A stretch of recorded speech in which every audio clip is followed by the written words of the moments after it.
ஆசியோடு பேரறிஞர் அண்ணா அவர்கள், முத்தமிழர் கலைஞர் உட்பட அனைவரும் இந்த இயக்கத்தை துவங்கிய நேரத்தில் மிட்டாமராசுகள், பட்டாக்காரர்கள், பெருந்தனக்காரர்கள், ஆலை அதிபர்கள், தொழிலதிபர்கள் இவர்களெல்லாம் ஒன்று சேர்ந்து எதிர்த்த நேரத்திலே ஒன்றாக இணைந்து இந்த இயக்கத்தை பிற்படுத்தப்பட்ட, ஒடுக்கப்பட்ட, மிகவும் பிற்படுத்தப்பட்ட சீர்மரபினர் மற்றும் பட்டியலின மக்கள், ஆதி திராவிடர், பழங்குடியினர் என்று, இஸ்லாமியர்கள், கிறிஸ்தவர்கள் என்று, அருந்ததியர் என்று பல பேருடைய சமுதாய மக்கள் எல்லாம் ஒன்று சேர்ந்து இயக்கத்தை துவக்கியவர் நம்முடைய முத்தமிழறிஞர் கலைஞரும் பேரறிஞர் அண்ணாவும். எம்ஜிஆரும் ஜெயலலிதாவும் ஆட்சியில் இருந்தார்கள் இல்லை என்று சொல்லவில்லை. அவர்கள் சினிமாவில் இருந்து வந்தவர்கள். அவர்கள் ஆட்சி முடிந்து விட்டது, போய்விட்டார்கள். ஆனால் கலைஞரும் அண்ணாவும் திராவிட இயக்கத்தை ஒடுக்கப்பட்ட மக்களுக்காக, நம்மை போன்ற பிற்படுத்தப்பட்ட, மிகவும் பிற்படுத்தப்பட்ட மக்களுக்காக உருவாக்கியவர்கள் தான் நம்முடைய தலைவர் கலைஞர் அவர்களும் நம்முடைய பேரறிஞர் அண்ணா அவர்களும். ஆகவேதான் கொட்டுகின்ற மழையானாலும், கொளுத்துகின்ற வெயிலானாலும், சுழன்றடிக்கும் சூறாவளியானாலும், ஆர்ப்பரிக்கும் அலைகடல் இருந்தாலும் எதிர்த்து நிற்கின்ற ஆற்றல் திராவிட முன்னேற்ற கழகத்திற்கு உண்டு என்பதை நிரூபித்தவர் கலைஞர்.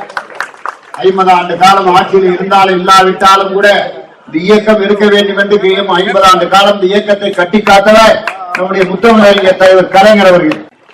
தமிழ்நாடு முழுவதும் நம்முடைய தலைவர் சுற்றுச்சூழந்து பணியாற்றிக் கொண்டிருக்கிறார். கம்பரம் என பணியாற்றிக் கொண்டிருக்கிறார். அவர் பணியாற்றுகின்ற நேரத்தில் அவர் கேட்பதெல்லாம், ராகுல் காந்தி இன்றைக்கு ஒரு தேர்தல் அறிக்கையை வெளியிட்டிருக்கிறார். அவரோடு சேர்ந்து காங்கிரஸ் தலைவர்களும் மற்ற நம்முடைய கூட்டணி கட்சி தலைவர்கள் எல்லாம் ஒரு தேர்தல் அறிக்கை வெளியிட்டிருக்கிறார்கள். 400 ரூபாய் சம்பளம், 100 நாள் வேலை வாய்ப்பு, 150 நாள் என்று ஒரு அருமையான திட்டத்தை கொண்டு வந்திருக்கிறார்கள். இந்த கூட்டத்திலே நம்முடைய மத்திய மாவட்ட பொதுக்குழு உறுப்பினர் மைதீன் கான் மாவட்ட பொறுப்பாளர் அவர்களே, நீர் எனக்கு முன்னாலே உரையாற்றியவர். நான் அமைச்சராக இருக்கிற பொழுது, இப்பொழுது அமைச்சராகத்தான் இருக்கிறேன். நம்முடைய 10ஆம் தேதிக்கு அப்புறம் ஏப்ரல் ஜூன் 10ஆம் தேதிக்கு அப்புறம் தலைவர் பல இலாக்காக்கள் மாறுதால் அது அதனுடைய முதலமைச்சருடைய விருப்பம். அதை நான் உள்ளே போக விரும்பவில்லை. ஆனால் ஒரு ஜனநாயகமான ஒரு முதலமைச்சரை நான் பார்த்திருக்கிறேன் என்றால் பேரறிஞர் அண்ணாவை பார்த்திருக்கிறேன், தலைவர் கலைஞரை பார்த்திருக்கிறேன், எம்ஜிஆரை பார்த்திருக்கிறேன், ஜெயலலிதாவை பார்த்திருக்கிறேன். என் கண்முன்னால் யாரும் இருக்கவில்லை. ஆனால் நியாயமான ஒரு நேர்மையான ஒரு முதலமைச்சரை நான் பார்க்கிறேன் என்றால் தளபதி ஒருவரை தான் என்னால் சொல்ல முடியும். ஏனென்றால் எனக்கு அழைத்தார், முன்னேறி நீங்க பாருங்கள் சொன்னார். பார்க்கிறேன் என்று சொன்னேன். 3 மாதம் சென்று அழைத்தார். நீங்க வேற இலாகா கேட்கிறாரு. நான் நீங்க அவரிடத்தை அதையே கொடுங்கள், நான் பிற்பாடு வாங்கிக் கொள்கிறேன். இலாகா தான் உங்களிடத்தை கட்சிகளை திராவிட இயக்கம் தமிழ்நாட்டிலே கோவச்ச வேண்டும், அதற்காகத்தான் இந்த இயக்கத்திற்கு நாங்கள் வந்திருக்கிறோம் என்று அன்றைக்கு தலைவரிடத்திலே கோட்டையிலே இன்றைக்கு நான் சொன்னேன். அதற்கு பிறகு அவரிடத்தில் உயர்கல்வித்துறையை கொடுத்தார். ஏனென்றால் இது கவர்னருக்கும் முதலமைச்சருக்கு ஒரு உரிமை பிரச்சனை.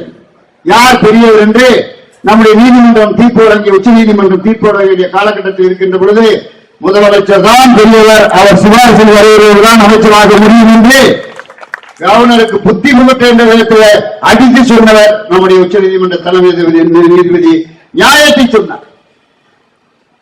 பாரதிய ஜனதா என்ன செய்கிறார்கள்? நம்முடைய தலைவர் செய்த நன்மையெல்லாம் சொன்னார். 1000 ரூபாய் பெண்களுக்கு கொடுக்கிறார். 1,16,00,000 பேர் இன்றைக்கு பணம் வாங்கி கொண்டிருக்கிறீர்கள்.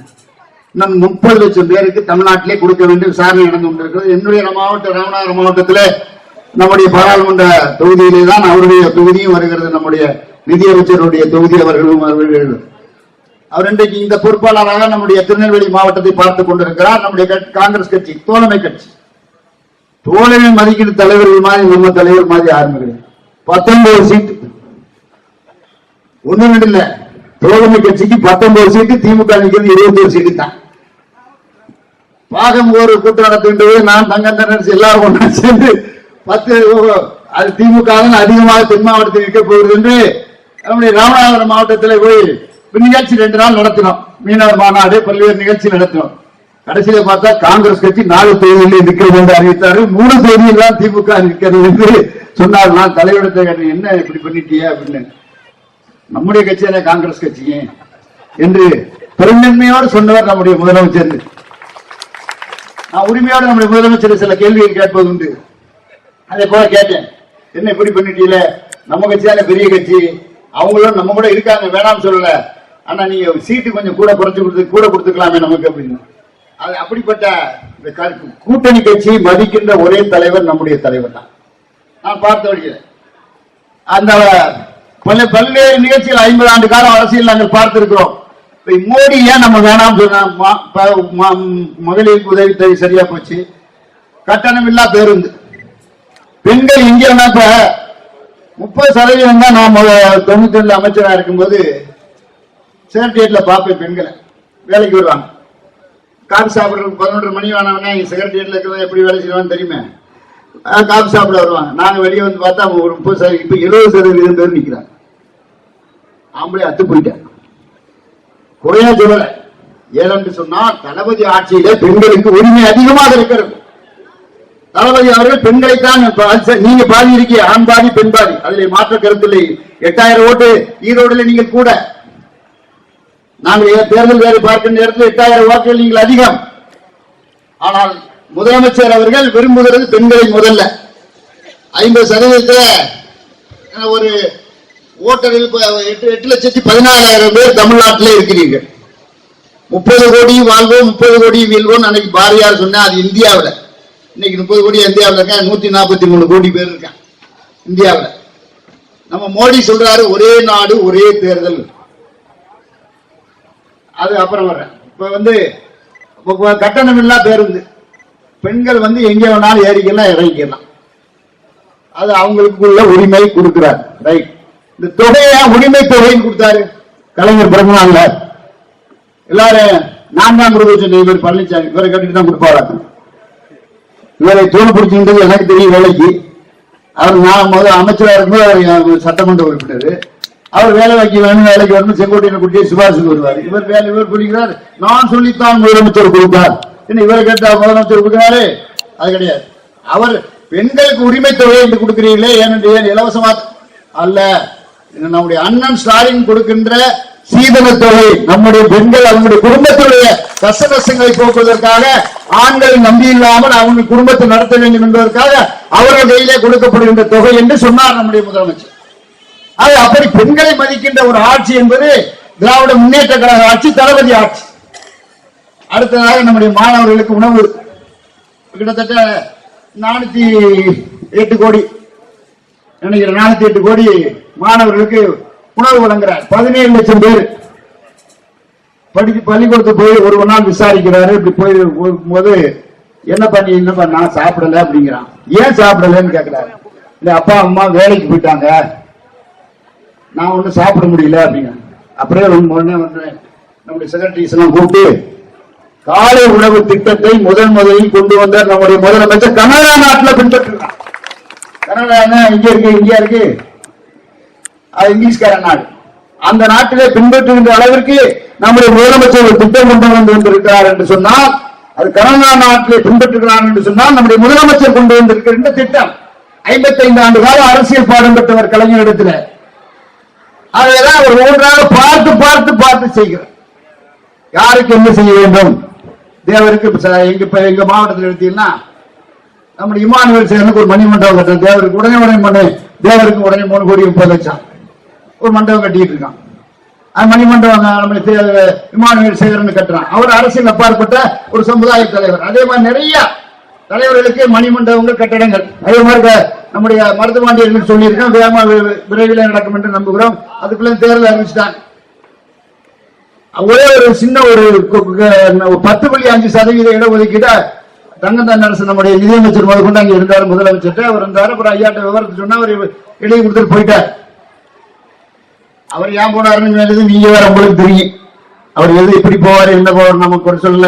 அவரை பெரிய மனுஷன், அவரை விரும்பல. அவர் போய் பாரதிய ஜனதா போய் மோடியை போய் கட்டி பிடிக்கிறாரு. இந்த சைபர் கீழே வந்த ஆட்சிக்கு என்ன சொல்லுவதுன்னு கேட்டாங்க மத்திய அரசுல அவருக்கு நிருபர்கள்லாம். சைபர் கீழே ஒரு நம்பர் இருக்கான்னு கேட்டார். இல்லைன்னு அதான் மோடி ஆட்சி அப்படின்னு அப்படி சொன்னார். இப்ப மோடியோட கட்டி பிடிச்சு தழுவுறார். அது ஐயாவா இருந்தாலும் சரி, குய்யாவா இருந்தாலும் சரி, என்னவா இருந்தாலும் சரி, அவர் நமக்கு அதை பத்தி கவலை இல்லை. நம்மை பொறுத்த மட்டில நம்முடைய முதலமைச்சர் இந்த மாநிலத்துடைய உரிமைகளை காக்கின்ற ஒரே தலைவன் நம்முடைய முதலமைச்சர் தான். தைரியமா பேசுறார். இடி, ஐடி, சிபிஐ, சிபிஐ இதெல்லாம் வச்சுக்கிட்டு போய் ஆட்சி பண்ணுது மோடி. கேட்டா ஊழல் ஒழிக்கிறேன் பாரு. என்ன ஊழல் ஒழிக்கிற? என்ன இத்தனை மாநிலத்திலையும் ஒரே மொழி பேசுறாங்களா?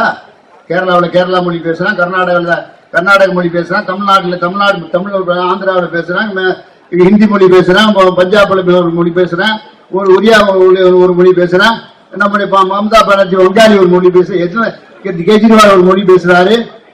இந்தியா என்பது பன்முறை தன்மை கொண்ட நாடு. அந்த நாட்டில ஒரு கட்சி ஒரு ஆட்சி எப்படி அதிபர் ஆட்சி முறை சரியா வரும்? ஒரு கட்சி ஒரு ஆட்சின்னா என்ன? எம்எல்ஏ என்ன நீ சிவசேனா எப்படி விலைக்கு வாங்கின?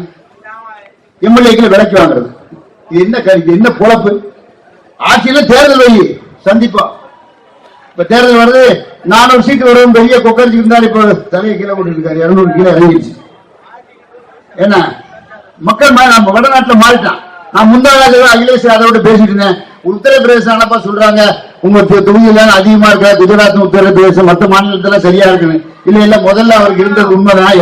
ஒரு 7-8 சீட்டு தான் நாங்க வர இருந்தது, இப்ப பாதி வந்துடுவோம் என்று சொன்னான். அப்ப மாநிலத்துடைய எல்லா மாநிலத்திலையும் அவருடைய சராசரி இறங்கி கொண்டு வருகிறது. அவர் தனிப்பட்ட எந்த விதமான ஆட்சி அமைக்க முடியாத ஆட்சி மத்தியில நாம எல்லாரும் சேர்ந்து ஆட்சி அமைக்கிறோம். நம்முடைய அமைச்சர்கள் இங்கே பங்கேற்பார். மத்திய அமைச்சர்களோடு தலைவர் கலைஞர் என்ன சொன்னார்? மாநிலத்தில் சுயாட்சி, இங்க திமுக ஆட்சி நடந்தது. இப்ப மெஜாரிட்டி வச்சிருக்கோம், அன்னைக்கு மெஜாரிட்டி கிடையாது. நான் நம்முடைய மலராஜா கூட சட்டமன்ற உறுப்பினர், நான் கூட இளையாமுடியில் இருந்தேன். அப்ப தலைவர் மைனாரிட்டியா தான் இருந்திருக்காரு. அந்த சித்தாந்தத்தின்படி மத்தியிலே கூட்டாட்சி, மாநிலத்திலே சுயாட்சி தான் இதுவரைக்கும் தமிழ்நாட்டில்.